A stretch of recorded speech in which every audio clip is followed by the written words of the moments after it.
Oke, Assalamualaikum warahmatullahi wabarakatuh. Waalaikumsalam warahmatullahi wabarakatuh. Oke, kalau misalkan ibu bilang selamat pagi, kalian jawabnya pagi luar biasa. Pagi 3 kali ya teman-teman. Oke. Oke, Ibu. Oke, kita mulai. Selamat pagi. Pagi luar biasa. Nah, kira-kira kalian semua pada masuk kan hari ini? Pada masuk. Tapi ada yang izin atau sakit gitu. Ada Kak. Berarti pada masuk semua ya. Bahasanya sakit Bu. Oke, sebelum mulai, kami rekan guru izin memperkenalkan diri terlebih dahulu ya. Mungkin dari saya perkenalkan, nama Ibu Naila Sati, bisa dipanggil Ibu Naila. Halo Ibu Naila. Oke, di sini Ibu nggak sendiri aja, tapi ada 2 rekan lagi, yaitu ada Ibu B. Bisa saya hai dulu ke Ibu B. Halo Ibu B. Nah, ada satu lagi nih yang paling ganteng dan Desi Bibar. Mirip sama Desi Bibar. Oke, saya hai dulu ke Pak Novi. Oke, karena tadi udah semangat pagi dan juga udah perkenalan, mungkin kita mulai aja ya. Tapi sebelum mulai, kita berdoa menurut agama dan kepercayaan masing-masing. Berdoa dimulai. Berdoa selesai. Oke, sekarang kita langsung masuk aja ya. Kira-kira hari ini akan masuk ke mata pelajaran apa sih? Bisa baca nggak nih baru? Layanan perbankan. Oke, benar. Hari ini kita akan belajar tentang layanan lembaga perbankan. Boleh nih? Nah, di sini ada pertanyaan dulu nih. Ini cuma pertanyaan biasa aja sih. Kalian pernah nggak sih di sini tuh menabung di bank? Oke, kalau misalkan menggunakan ATM atau mobile banking? Nah, kalau yang terakhir nih, kalau misalnya kayak kalian belanja atau beli sesuatu, bayar menggunakan QRIS, pernah? Nah, di sini ada pertanyaan lagi nih, nanti akan dapat hadiah yang bisa jawab. Nanti sistemnya itu ibu apa sih bilang pertanyaan dulu, terus habis itu nanti kalau misalkan ibu bilang 1 sampai 2 sampai 3, angkat tangan nanti ibu tunjuk ya. Bebas ya Pak. Oke, pertanyaannya itu mengapa masyarakat ini sangat membutuhkan bank dalam kehidupan sehari-hari? 1, 2, 3. Oke, Pak.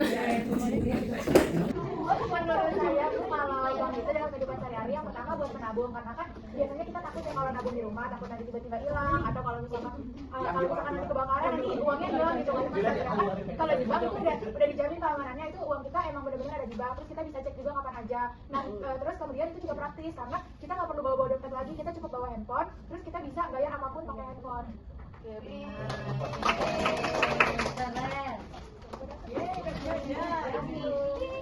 Oke, tadi kalian sudah ke pertanyaan, mungkin sekarang langsung lanjut aja ke tujuannya nih. Jadi tujuan dari pertamanya itu untuk menjelaskan pengertian dan juga fungsi lembaga perbankan dalam sistem keuangan Indonesia dengan benar. Yang kedua ini mengidentifikasi jenis-jenis bank di Indonesia. Yang ketiga menganalisis produk layanan simpanan dan juga pinjaman bank. Lalu yang keempat untuk mengidentifikasikan jasa-jasa layanan bank. Dan yang kelima itu untuk mengidentifikasikan teknologi layanan bank. Lalu yang terakhir ini menyajikan hasil analisis layanan perbankan dalam bentuk proyek kreatif secara berkelompok. Nah, kalian tadi kelihatannya pada sepi banget gini. Mungkin kalau misalkan yang butuh hiburan kita panggil tuh.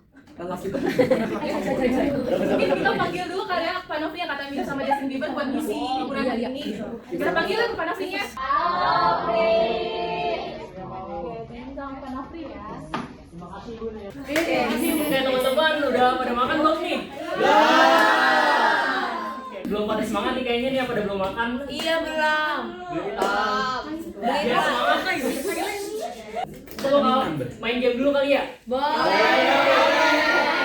Nama game itu jangan lakukan apa yang kalian dengar, tapi lakukan apa yang kalian lihat. Oke, Ngerti nggak? maksudnya contohin Pak, contohin.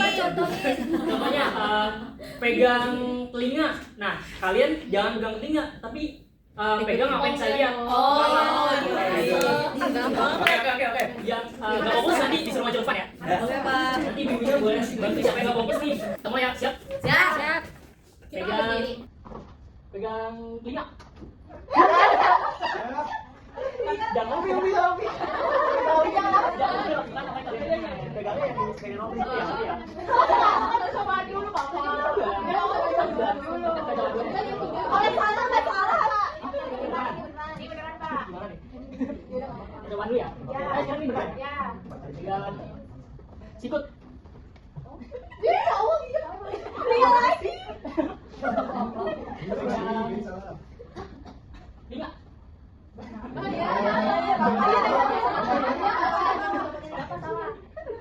Iya benar. Pegang. Kepala. Ya,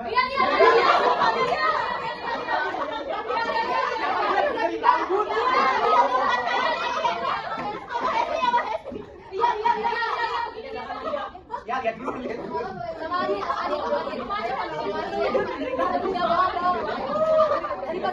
Iya dong.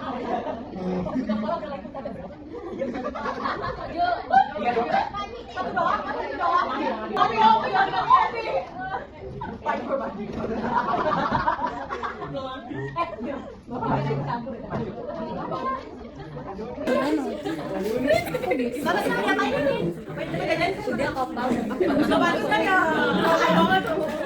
Oke teman-teman. Oh yang itu ya.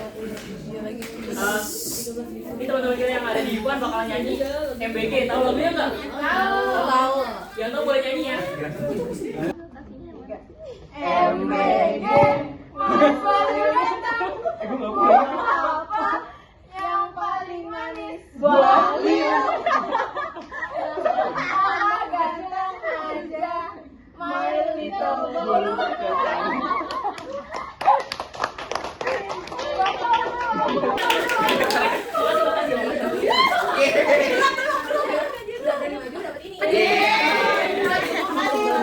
Foto nggak? Foto nggak?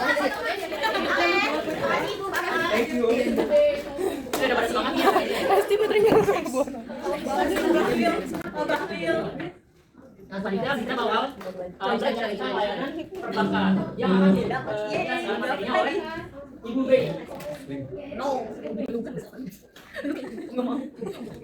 Oke, karena udah pada semangat semua dan udah mengikuti ice breaking semua nih, pasti udah pada semangat nih belajarnya, udah belum? Oke, karena udah pada semangat belajar. Nah, kalau misalkan aku bilang untuk fokus, kalian jawab melihat, mendengar, mengingat. Melihat. Misalnya apa? Iya, kan dua tepuk gitu. Jadi tepuk fokus, melihat, mendengar, mengingat, fokus. Oke, aman semua? Aman, Ibu. Oke, sekarang nggak uji coba lagi ya, langsung. Tepuk fokus, melihat, mendengar, mengingat, fokus. Oke, karena udah pada fokus semua, maka kita akan masuk materi. Materi yang pertama ada jenis-jenis bank di Indonesia. Di Indonesia ini memiliki 4 jenis bank. Yang pertama ada bank sentral, kita bisa kenal dengan Bank Indonesia, digunakan untuk mengatur dan mengawasi sistem keuangan. Tetapi di Bank Indonesia ini, di bank sentral ini tidak hanya dia nggak bisa nih melayani tabungan kita sebagai masyarakat umum gitu. Yang kedua ada bank syariah. Bisa kita kenal bank syariah itu kan pasti prinsipnya tuh Islam gitu ya. Nah, bank syariah ini menjalankan banknya ini menggunakan prinsip-prinsip syariahnya dengan ada sistem bunga dan juga sistem dia membagi hasil dia di syariah itu tidak ada sistem riba dan kata gitu. Contohnya ada bank syariah Indonesia. Yang ketiga ada bank umum. Bank umum ini percampuran antara konvensional dan juga syariah gitu. Contohnya ada bank BNI, bank Mandiri atau bank lain sebagainya yang ada di Indonesia yang biasa kalian juga pakai juga di lain bank tersebut gitu. Yang keempat ada bank pemkreditan rakyat atau bisa dikenal dengan BPR. Dia prosesnya sangat mudah, dekat dengan masyarakat desa. Biasanya tuh untuk membuka modal usaha atau UMKM di daerah gitu.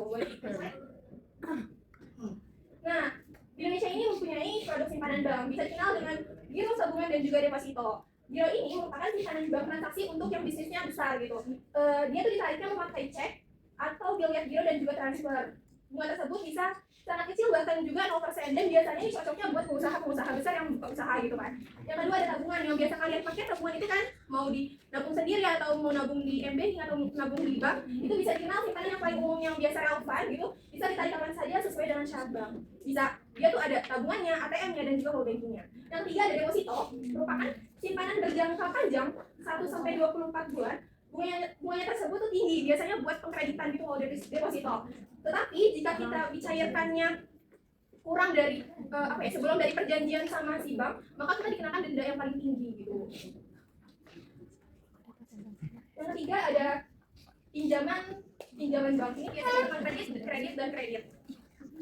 Pertama ada KMU, kredit modal usaha, biasanya pinjaman untuk modal usaha yang untuk dibuka, biasanya UMKM pinjam di sini nih ke bank gitu, biar yang nggak punya modal tapi yang penting bisa buka usaha gitu. Nanti kalau misalkan ada pendapatan dari pembeli penjualannya dia, baru dia nyicil kayak gini gitu. Terus yang kedua ada KPR, kita kan bisa sering lihat di KPR tuh kayak orang mau kredit rumah gitu, ada cicilannya gitu kan melalui bank tersebut. Nah KPR ini biasanya kita nyicil rumah di bank nih, tapi bisa jadi 5 sampai 30 tahun. Nah, biasanya kita kalau di rumah harus ada sertifikat tanah atau sertifikat rumahnya. Kalau di KPR ini, karena kita nyicil melalui bank, jadi sertifikatnya ini masih ditahan sama bank sampai kita lunas. Kalau kita lunas, baru nanti keluarin sertifikatnya sampai kita lunas berapa tahun gitu. Yang ketiga ada KTK atau kredit tanpa agunan. Biasanya ini untuk kita minjem dana darurat gitu. Tapi karena dia nggak ada jaminan, jadi bunganya tuh paling tinggi gitu. Nah, ada jasa-jasa bank. Jasa-jasa bank ini terdiri dari 4. Yang pertama transfer. Transfer itu biasa kita sering gunakan setiap aktivitas gitu ya. Kita mengirim uang antar bank, bisa jadi kita mentransfer uang keluar dari bank atau kita menerima uang gitu. Yang kedua ada inkasso, merupakan jasa bank untuk menagih cek atau surat berharga dari bank tapi lain di kota berbeda gitu atas nama nasabah tersebut atau perusahaan tersebut. Yang ketiga ada safe deposit box, kita bisa langsung kayak berangkas gitu ya. Maksudnya ini layanan untuk menyimpan dokumen atau barang berharga di berangkas bank yang aman dari kebakaran dan pencurian gitu. Karena kan kita nyimpan uang tuh di bank nominalnya nggak sedikit ya, karena uang orang jadi nominalnya berarti kita harus menemukan ini gitu. Yang ketiga, yang keempat ada bank garansi, merupakan surat jaminan dari bank bahwa si nasabah tersebut mampu memenuhi kewajibannya yang sering dipakai oleh proyek. Nah, materi terakhir ada teknologi layanan bank. Karena sekarang digital semakin pesat, maka kita sistem pembayaran itu semakin mudah gitu. Yang pertama ada mobile banking, merupakan kayak kita mengakses mengirim uang atau membayar selama 24 jam gitu melalui handphone tanpa kita harus ke bank gitu. Bisa jadi seperti pembayaran listrik, transfer, beli pulsa atau ATM money, atau kita membayar semua tagihan-tagihan yang kita punya gitu di mobile banking. Yang kedua ada QRIS yang biasa kita kenal dengan QRIS gitu ya. Itu kita bisa untuk membayar apa saja dan di mana saja kita buat bayar makanan, minuman dan keperluan lainnya. Kita tidak perlu membawa kartu, uang tunai dan dompet gitu ke tempat makan atau ke tempat yang kita ingin beli gitu. Terus yang ketiga ada ATM, manajemen tunai mandiri, merupakan mesin tarik tunai atau stop uang otomatis, bisa diakses selama 24 jam di berbagai lokasi strategis. Oke nih, karena studi kasus ini bukan sama ibu lagi, maka ibu akan pamit undur diri. Studi kasus ini akan dipandu oleh Ibu Naila. Boleh kita panggil dulu Ibu Nailanya? Ibu Naila. Terima kasih. Oke, tadi karena sudah diisi ice breaking dan juga materi yang sangat jelas, sekarang kita masuk ke studi kasus ya. Nah, untuk membuat satu kelompoknya itu nanti ibu kasih toolnya gitu, tapi nanti kalau misalkan kalian ambil toolnya itu nggak boleh dibuka ya, pokoknya harus kayak gini gitu loh. Diginiin gitu ya, makanya boleh buka tapi harus kebagian semua dulu. Nanti pas kebagian semua baru kalian buka ya. Oke Ibu.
Oke, dari bukunya Bu.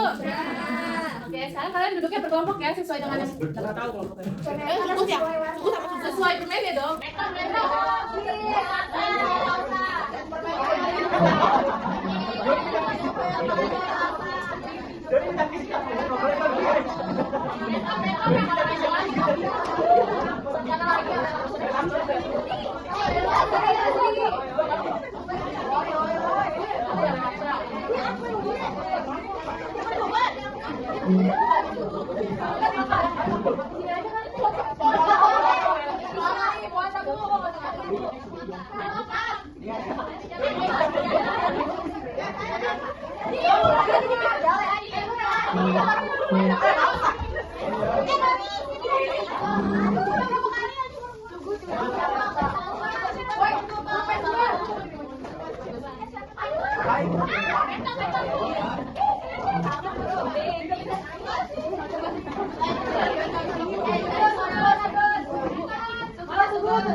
Iya, lihat ke depan dulu. Jadi teknis ngerjainnya, yang pertanyaan tuh ada di dalam. Yes. Terus jawabannya ada di luar. Yes. Oke, mohon maaf nih, kami tim karena yang kelompok super pertanyaannya tadi double, jadi lupa di print gitu. Ada yang dapat super nggak? Mentos Bu, mentos. Nggak ada ya? Pertanyaannya kan nggak ada ya? Maksudnya pertanyaan yang belum tempel. Iya, kita mohon maaf. Jadi kan kalian tulis pertanyaan kalian dari aja ya. Oke, yang pertanyaan tuh ada di dalam. Yes.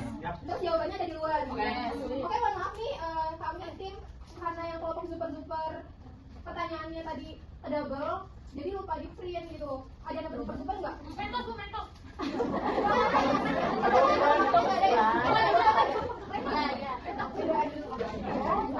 Pertanyaannya kan nggak ada ya? Maksudnya pertanyaan yang belum tempel. Iya, kita mohon maaf. Jadi kan kalian tulis pertanyaan kalian dari aja.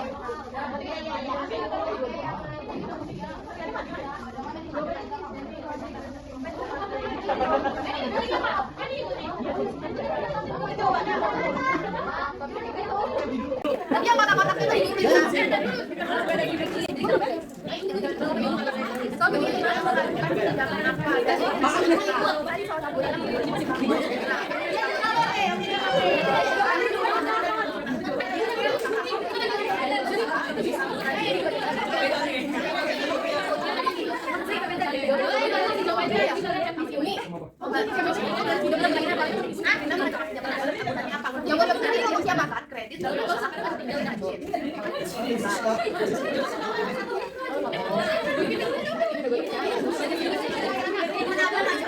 Ini kelompok apa nih? Ini kelompok apa, guys?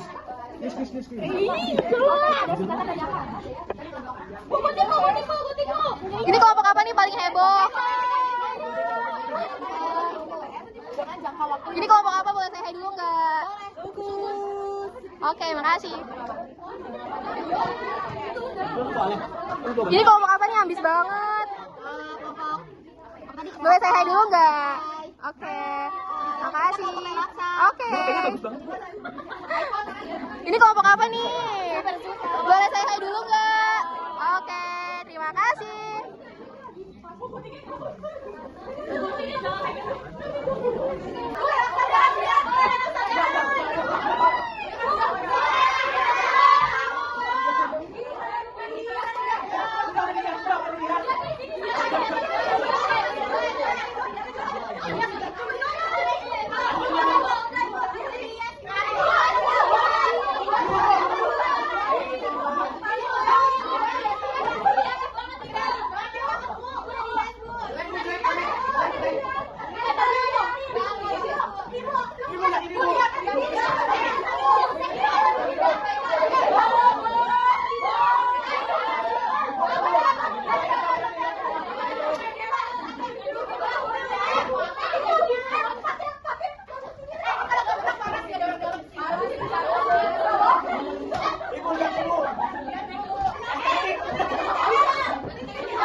Ibu tadi dia pakai ciki saya pakai situ.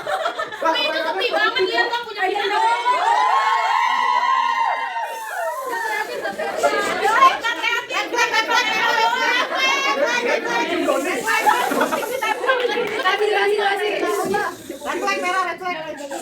Oke, jadi assalamualaikum warahmatullahi wabarakatuh. Mungkin dari teman-teman tadi ada yang setuju ya kita maju ya. Emang kadang kalau seorang yang maju tuh dihambat oleh aku yang gitu. Hah? Oke, jadi di sini Langsung jawaban aja. ada teman-teman juga ada perbedaan KPD-nya ya. Jadi kita langsung aja ke jawabannya. Pertama di sini ada bukan dua kegiatan yang dilakukan Rafa menggunakan mobile banking. Jadi di kasus ini tuh Rafa itu apa tuh pakai mobile bankingnya buat transfer uang sama buat bayar listrik. Yang itu ada tinggal satu penjelasan dari apa? Kita sebutkan 1/5 menggunakan list. Jadi kita sendiri merupakan quick respon yang merupakan meskipun cepat dan juga praktis. Yang ketiga, pesan WA yang diterima Rafa termasuk jenis kegiatan apa? Sederhana, penipuan online phishing. Nah, terus yang keempat, OTP itu singkatan apa? OTP itu sebenarnya online password. Nah, apakah kode yang boleh diberikan kepada orang lain? Nggak boleh ya, tapi hasilnya itu kan mau memastikan kalau yang nerima OTP itu benar-benar kalian. Jadi kalau nggak boleh, kita dimanfaatkan. Kemudian ada pertanyaan terakhir itu sebutkan cara aman dalam menggunakan mobile banking berdasarkan cerita dari Rafa. Nah, berdasarkan cerita dari Rafa itu salah satu cara amannya itu adalah jangan mengklik link dari nomor yang tidak kita kenal dan juga jangan memberikan kode OTP yang kita miliki pada orang-orang lain selain Rafa tersebut. Oke, mungkin kita aja dari kami kurang lebih mohon maaf. Wassalamualaikum warahmatullahi wabarakatuh. Waalaikumsalam. Iya, ya keren banget. Iya, Kak. Coba mau maju. Kalau bisanya sini. Bisa. Jujur benar banget. Udah, Ibu, ini paling kreatif sejak saya. Ibu,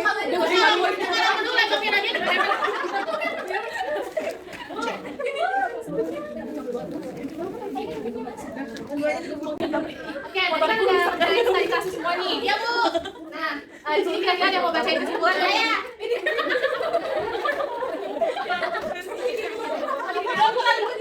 Oke, bisa mau bacain? Kita boleh baca. saya simpulan.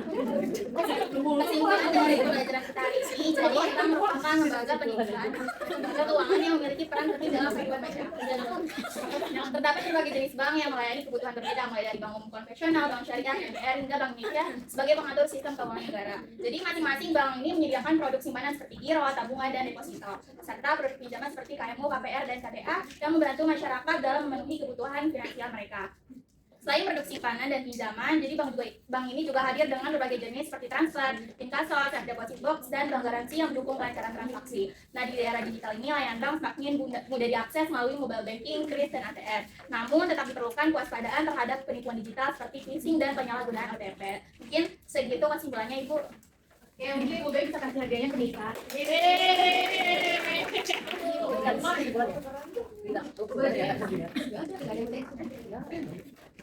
Oke, karena pelajaran kita hari ini sudah cukup sampai di sini aja. Mungkin dari kami, sekian dan terima kasih ya. Wassalamualaikum warahmatullahi wabarakatuh. Waalaikumsalam warahmatullahi wabarakatuh.